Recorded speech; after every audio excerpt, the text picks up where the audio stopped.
The UK and EU have reached a deal on the final Brexit divorce bill deal which could tot up to nearly £50 billion, it has been reported. According to two news outlets, sources from both London and Brussels suggested there had been a breakthrough in talks and an agreement on the financial settlement had been reached. It raises hopes of progress ahead of next month's Crunch summit. On Tuesday evening, the Telegraph reported that a deal had been reached and the final figure is expected to be between €45 billion and €55 billion, or between £40 billion and £49 billion.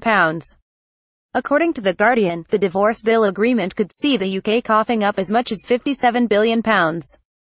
The Financial Times said that several diplomats familiar with the talks had confirmed that the UK will assume EU liabilities worth up to €100 billion, £89 billion gross, but that net payments would amount to around half that figure.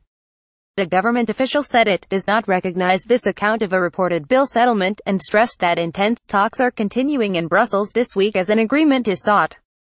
A spokesman for the EU's chief Brexit negotiator Michel Barnier also declined to comment.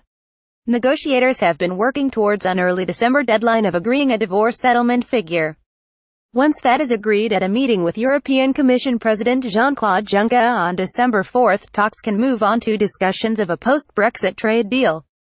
Theresa May's Brexit. In her own words, Theresa May is set to meet Mr. Juncker and Mr. Barnier in Brussels on Monday. The PM and EU diplomats need to also agree key issues including the Northern Irish border and citizens' rights before the December 14 and 15 European Council summit in order to be able to move on to the next phase of negotiations.